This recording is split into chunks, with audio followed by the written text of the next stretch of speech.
Okay, so I have Forge all set up. Now this is a prototype copy, and I know for a fact that there's been a few changes done already. So I'll just show how it's set up right now and kind of go over the gameplay just quickly. So this game is going to be hitting Kickstarter probably in about a month, and it's a game that's being published by my fundamental game, which was designed by my friend Wes Woodbury, and then it's also being published here by Hammerdog games. So I was really excited to get a copy of this, and I got to play it. So let me go over the setup here. So you got the main board here. This is a worker placement game.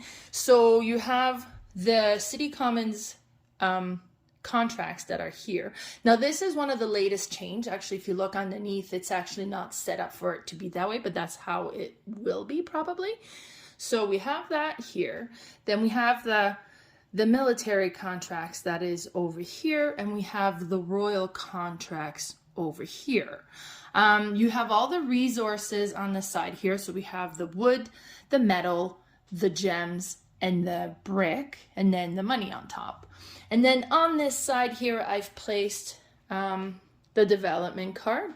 Then we have the assistant training cards, and then the guild cards are up there. And at the very top, now this is how I've set it up. This is kind of, because this is separate, so you would set it up the way that you would want. But I've set over here the top board there, so don't remember what this one is called, but you have your play order, your turn sequence order that's going to be there, and then you have your goals that you're going to try to accomplish. So the last one here, this is a mandatory goal. In order to win, you have to place one of your hammers on this section. One of the hammers, and you see the red player's hammer is already there, is used for the turn sequence. And we have 5 other hammers that is going to be for the goals, and whoever gets the 5th hammer placed first triggers the end of the game. So you would end that particular round, and then you would go into final scoring. And then you also have the player board. Oh, this is best way to view this. So I have the player board here. So you start with your 2 worker and your main worker, the blacksmith, I guess. And then you have all of the different tools that are currently not available to you yet. You're going to have to unlock those. Once you've unlocked, let's say I unlocked these here, the pliers, that would go over there. I would gain the victory point that's underneath. I would have had to pay this, and now I would have access to that tool. Now, you don't get that unless you go to the equipment location and set yourself up to be able to acquire that equipment. Some of the equipment are going to give you special abilities, and some of them, like these 2 over here, are going to improve your skill. So you would actually get to increase your skill level if you acquired that particular tool. So let me pull that back. Okay. And then you have over here, this is the first player marker. Like I said, this is still prototypes. I don't know if any of these components are going to change. That's very possible. So we would start every round. You start for whoever's the first player. In this case, we kind of put that the red player was the first player, and they have set up their hammer over here. Now you can set your hammer to anything you want, except you can't set it in the 4th position at the gem if you are the first one to place your hammer down there. So they went into the 2nd location, and that's going to give them a medal. So we would grab a piece of metal here and add that to their resources. Every player starts with 1 metal, 1 wood, and 5 coins. So then I would get to go, and I'm going to go ahead and grab a brick here. Sorry, so we'll do a brick. Now, one thing I haven't done yet is at the start of the game, every player starts with 1 each of the contracts. You would get to look at these contracts, pick the one you want to keep, and then put the other ones back. Now, keeping in mind here, when we're looking at these, that they have requirement tools. They're not always going to, but these ones do. So I would have to have these tools in order to be able to accomplish the contract. There's also a skill level required. This one is a level 1. This one is a level 2, and this one would require a level 4. So this one would be a lot harder to obtain. Some of them will have guild symbols on it, and that's going to give you points at the end of the game for every different symbols you have. So it's good to have. This one, you'll notice, doesn't, and then this one does as well. And then on the bottom, it shows you what the victory points is going to be worth at the end of the game, as well as how much money you're going to get for completing this contract.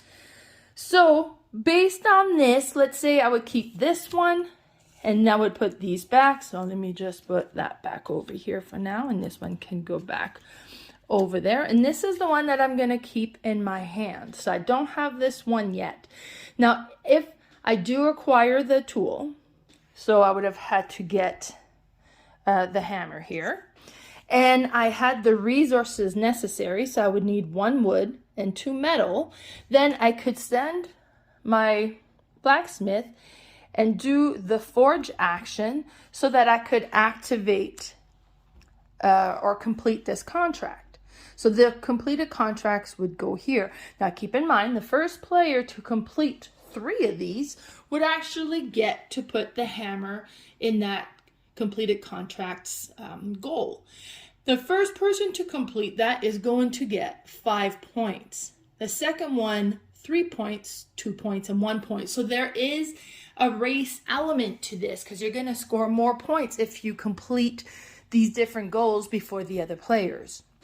You also cannot complete the same goal more than once. And then we also have the resource location. So if you go here, let's say I send a worker here, then I would acquire 4 wood. If another player comes here after me, they would acquire 3 wood. Now, if you look over here, if you send your main guy over here, that gives you +1. So whatever number is still showing +1. So in that case, that would give me 3. If this one wasn't there, now it would have given me 4. And if this was the first player to be sent over here, that would actually have given me 5 wood. And it's the same with if you go to the mountain, then you would acquire metal. And then if you go to the mine, you would actually get gems. Now, so first player would get 2, second player would get 1. If you send your blacksmith, you would actually get 2. Now, here's the trading post. So if you go to the trading post, you can trade goods for money, and that's the value. So based on that, any number of players can go. And sometimes you're going to require some money in order to be able to purchase the tool that you require in order to complete the contract. So then that's a handy location to go to. Then we have the plaza, and the plaza is very interesting. So if you send a worker there, it's going to cost you $2 in order to send your blacksmith to a new location and perform a second action.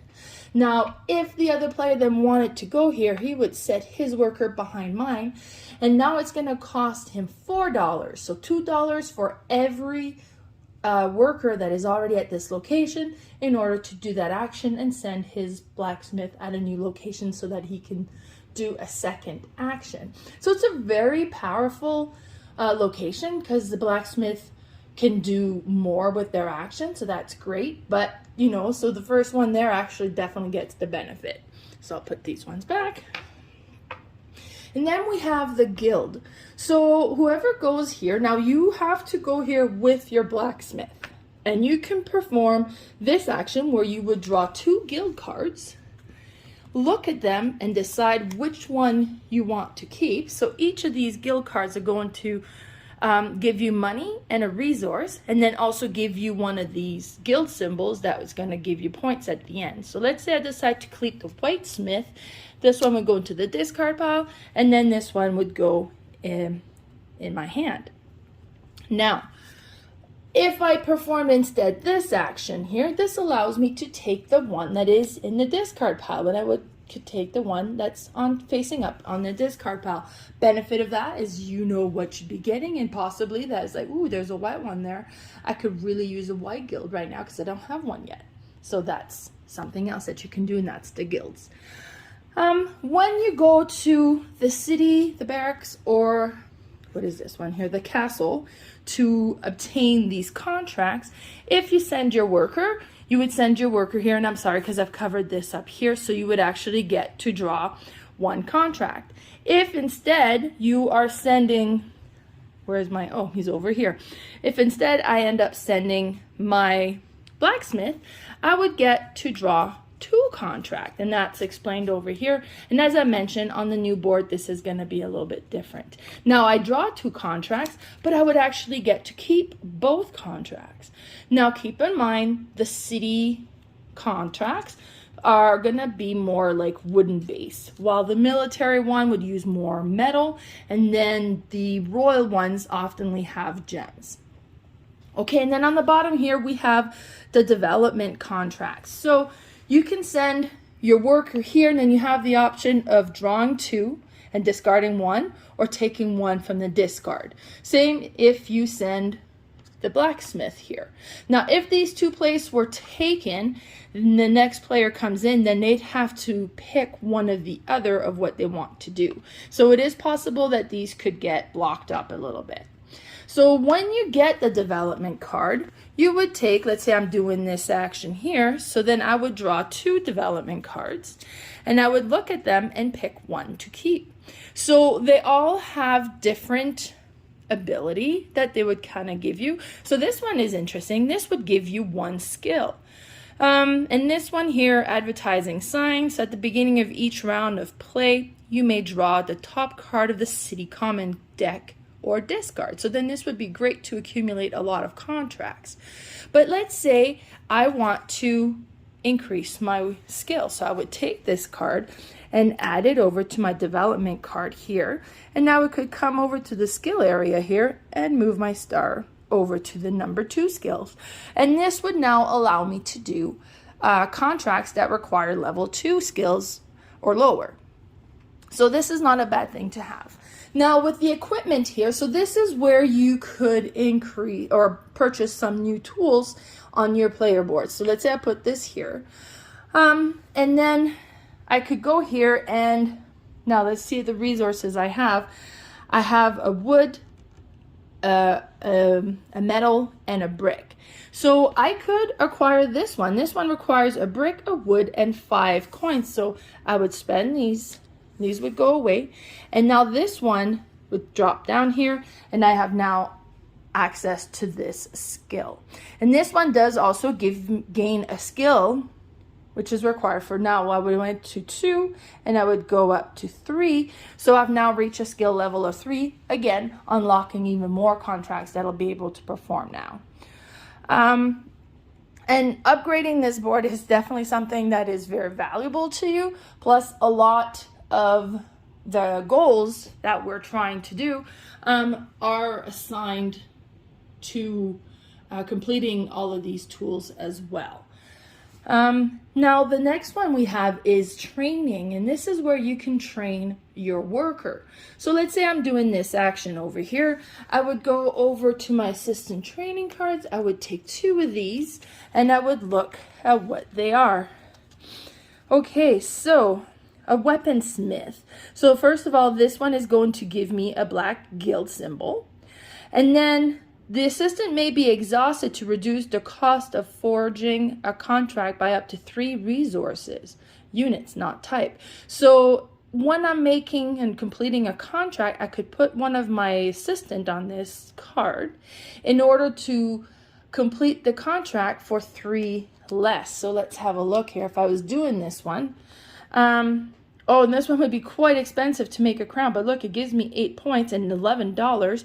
So if I had this card, I could put my assistant on there and take my gems from 5 to 2. So that would be very beneficial for me as well. So that's an interesting one. And so let's say that's the one I'm taking. So this one would get discarded.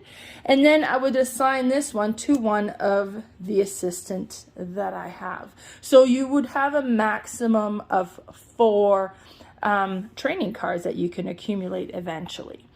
Also, we start with 2 workers, but at the start of the next round, you would get your 3rd worker. And then at the start of the 4th round, you would get your fourth worker. Once you acquired your fourth worker, having a full crew, that actually increases your skill a level as well. So we would go here and increase this to now a level 4. So you're kind of, fixing up your forge, making it more powerful, getting more tools, collecting the resources that you're going to need so you can complete the contracts and accumulate all these things so you can get the goals that is required. And then once you do that, and you get your 5th hammer placed out there with the goal, it triggers the end of the game, and then you're going to tally up all the score.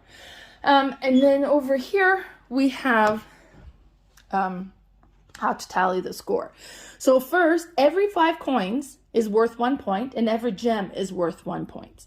Then you're gonna have the forge points of every tools that you've built, that you've kind of uncovered here on your board. And then you're going to collect all the card points. So all of the points that of the cards that you've accumulated. So this one is worth 4. This one was actually worth 3 for me as well. And then you're going to look at your achievement or achieve hammers. So all of the goals that we've accomplished are going to be associated with a certain value of victory points, and then that's going to get tallied up as well. And then the guild sets. So you're going to tally up all the different guild symbols that you have and see how many sets you were able to accomplish and what that looks like. And on the player aid here, it tells you how that's now, like, obviously this had been changed later in the game, so they've made some changes to this one, so this could potentially, this would obviously look different when you get the completed copy. So if you had only one cover, that gives you 1 victory points. If you're able to get 2 guilds of 2 different colors, that would give you 3 points. 3 different colors would give you 5, and so on. So this is a quick introduction to Forge. I've had the opportunity to play this one a few times now, mostly at 2 players. I'm really hoping to try this at a higher player count because I think that would make the game a lot more interesting. But I gotta say, at 2 players still, I really enjoyed this game. I'm really looking forward to get my full copy when it comes out to Kickstarter and be able to play with the final copy. Bye, everybody.